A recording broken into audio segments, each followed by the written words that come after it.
నువ్వు చేస్తున్న ఆ భక్తి, ఆ భయము ఏదైతే ఉందో అది నిన్ను, నీ కుటుంబాన్ని ఆశీర్వదిస్తుంది, దీవిస్తుంది. నిజంగా ఇవి నువ్వు చూడాలనుకుంటే గనక maintain time, maintain love, maintain spirituality. నీ ప్రేమను మెయింటైన్ చేయి, అవునా? టైంని మెయింటైన్ చేయి, దేవునితో ఉన్న సావాసాన్ని మెయింటైన్ చేయి, భక్తిని మెయింటైన్ చేయి. ఆమేన్. అదే సామెతలు 9వ అధ్యాయం. సో ఈ జ్ఞానం కలిగి ఉండడం వల్ల కొన్ని ఆశీర్వాదాలు ఉన్నాయి.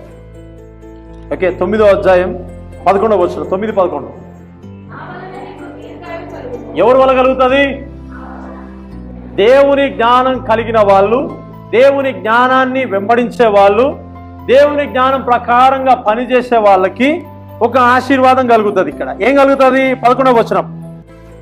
నా వలన అంటే జ్ఞానం చెప్తుంది. ఇక్కడ జ్ఞానము మాట్లాడుతుంది. నివాసము కట్టుకున్న జ్ఞానము మాట్లాడుతుంది. ఏం మాట్లాడుతుంది? నా వలన నీకు, అవునా, డబ్బుండి, జ్ఞానముండి, డబ్బుండి, అవునా, ఇల్లు వాకిలు అన్ని బంగళా ఉండి ఏం లేకపోతే ఇబ్బంది? దీర్ఘాయువు లేకపోతే ఇబ్బంది, అవునా? బిడ్డ ఇదంతా నీదే, ఏముండాలా? దీర్ఘాయువు ఉండాలా. అది లేకపోతే ఎవరికొరకు ఇచ్చిపోవాలా. If you follow the wisdom of God, ఏదైతే చెప్పబడిన మాటలు అయితే ఉన్నాయో అది నువ్వు ఫాలో అయితే దానివల్ల నీకేం కలుగుతుందంటే దీర్ఘాయువు కలుగుతుందంట. ఏముంటది? నీవు జీవించు సంవత్సరములు. ఎవరు కావాలనుకుంటారు అట్లా? ఎవరు కావాలనుకుంటారు?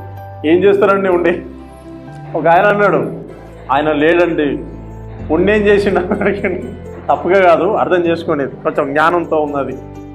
ఆయన లేడండి, వెళ్ళిపోయారు. అవునా? మరి ఇప్పుడు ప్రార్థన చేసి లేపాలనుకుంటున్నావా?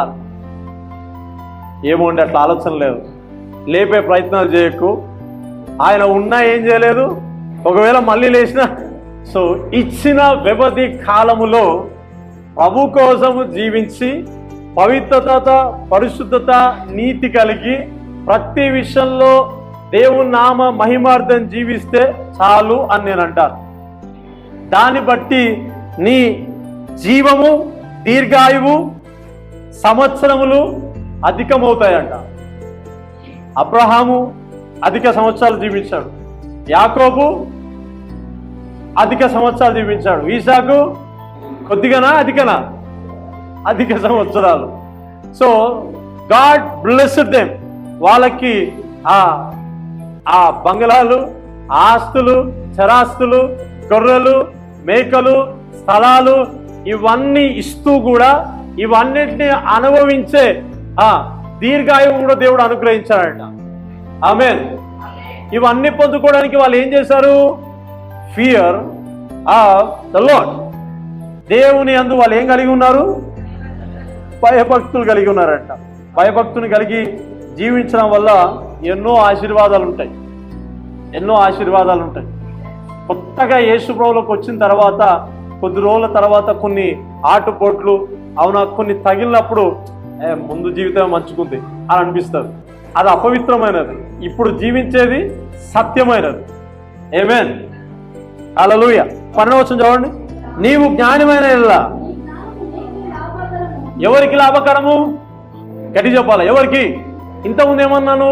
జ్ఞానం అంటే ఏమన్నాను? భయభక్తులు అన్నాను. ఇప్పుడు చెప్పండి, నీవు భయభక్తులు కలిగిన వాడవైతే ఎవరికి లాభము? ఎవరికి? అవునా కదా? సో అందుకే ఏం మెయింటైన్ చేయాలా? భయభక్తిని జీవించాలా. Praise the Lord. చదువుదామా? ఇంకొక కింద వచనం కూడా ఉంది.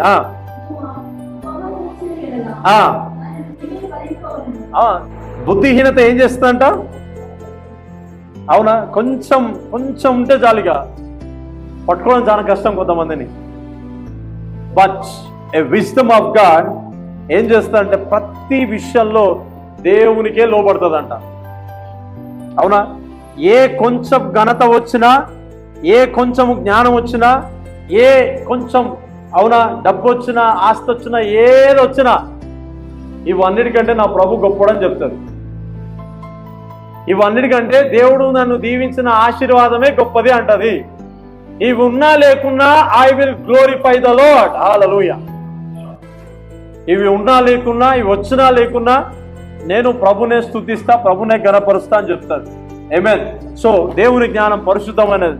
ఎవరైతే ఇక్కడ ఆయన యందు భయభక్తులు కలిగి జీవిస్తున్నారో అది నీకు లాభకరము, నీ కుటుంబ పిల్లల తరములకి ఆశీర్వాదకరంగా ఉంటుంది. కాబట్టి జీవించడం నేర్చుకోవాలా. దేవుని వాక్యం ప్రకారంగా జీవించడం నేర్చుకోగలిగితే ప్రభు నిన్ను గొప్పగా ఆశీర్వదిస్తాడు, దీవిస్తాడు. ఆమేన్.